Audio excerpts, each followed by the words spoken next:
Bonjour, dans cette partie, nous allons nous intéresser au calcul d'une probabilité associée à une expérience aléatoire à deux épreuves.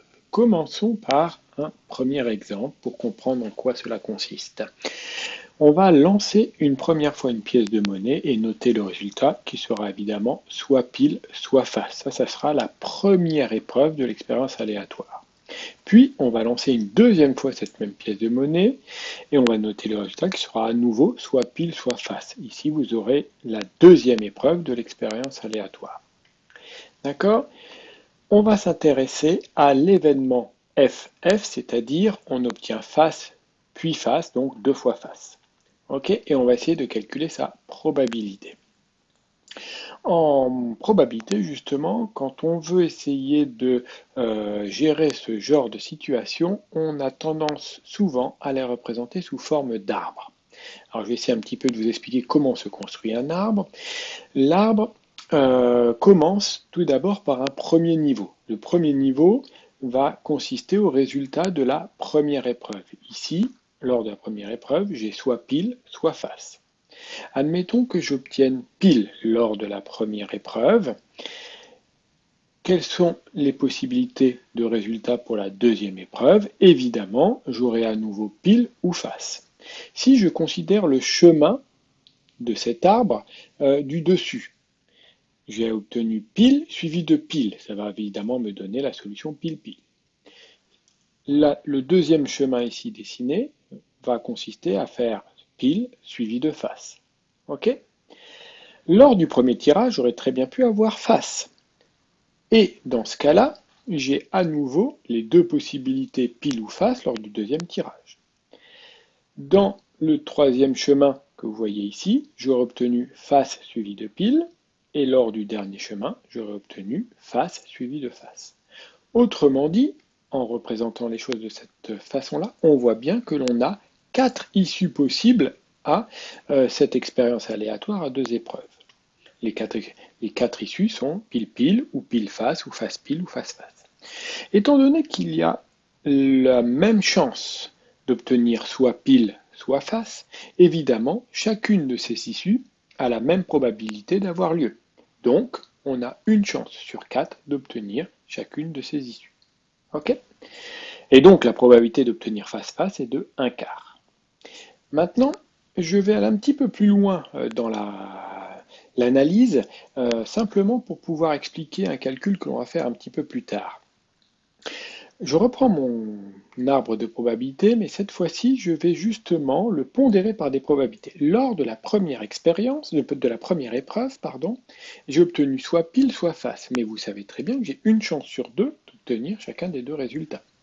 D'accord? Ici, je suis en train de mettre les probabilités, d'inscrire les probabilités sur les branches de l'arbre.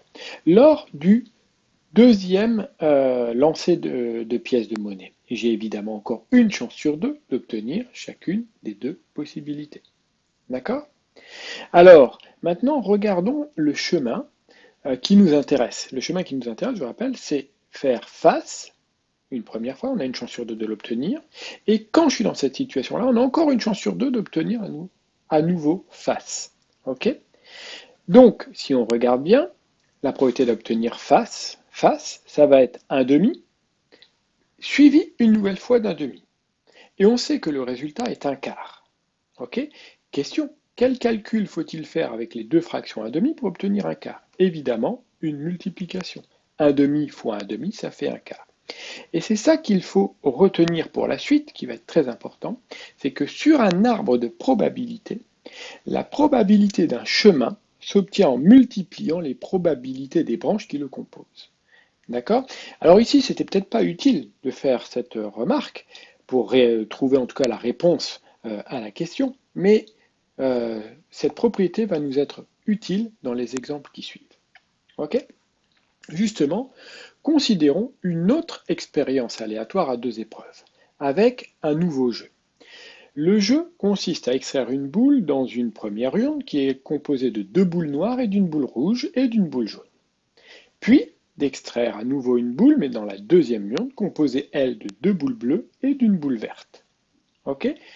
Les boules étant indiscernables au toucher, l'expérience est bien sûr aléatoire et vous avez compris quelles sont les deux épreuves. La première épreuve, c'est je tire une boule dans la première urne et la deuxième épreuve, c'est je tire une boule dans la deuxième urne. Et nous, on va s'intéresser à l'événement suivant, rouge suivi de vert. Donc j'obtiens rouge lors du premier tirage et vert lors du deuxième tirage. Et on va essayer de déterminer la probabilité de cet événement. Pour cela, vous avez compris, on va donc représenter les choses sous la forme d'un arbre de probabilité. Lors du premier tirage, qu'est-ce que j'ai comme possibilité? Évidemment, soit noir, soit rouge, soit jaune. Imaginons que j'ai obtenu noir lors du premier tirage, j'ai alors deux possibilités pour le deuxième tirage qui sont bleu et vert. Même chose, si j'ai obtenu rouge lors du premier tirage, j'ai encore bleu et vert lors du deuxième tirage, et même chose si j'ai obtenu jaune lors du premier tirage. De cette façon, on voit toutes les issues possibles. Noir suivi de bleu, noir suivi de vert, ou rouge suivi de bleu, ou rouge suivi de vert, ou jaune suivi de bleu, ou jaune suivi de vert. Voilà les 6 issues possibles. Alors attention, tout à l'heure, on avait la même probabilité d'obtenir chacune des issues. Cette fois-ci, ce n'est pas le cas. On n'a pas une chance sur 6 d'obtenir chacune des issues. Pourquoi? Regardez bien.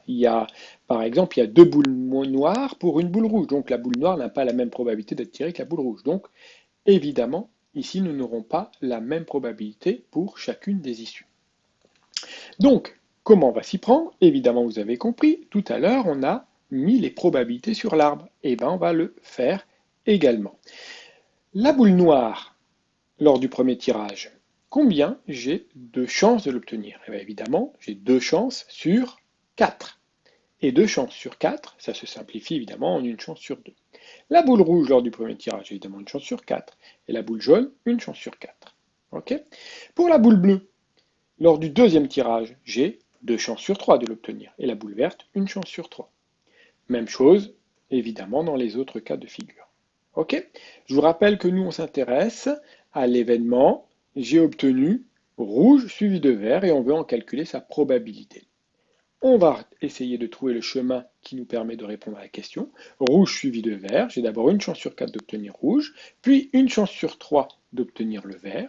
Maintenant, on va appliquer la propriété que l'on a vue tout à l'heure, à savoir que dans ce cas de figure, il faut multiplier les probabilités pour obtenir la probabilité du chemin.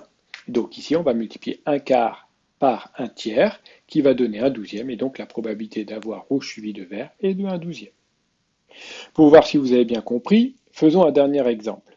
Ici, le dernier exemple, c'est la même situation que tout à l'heure, mais cette fois-ci, je vais m'intéresser à l'événement noir suivi de bleu, et on va essayer de calculer la probabilité de cet événement. D'accord?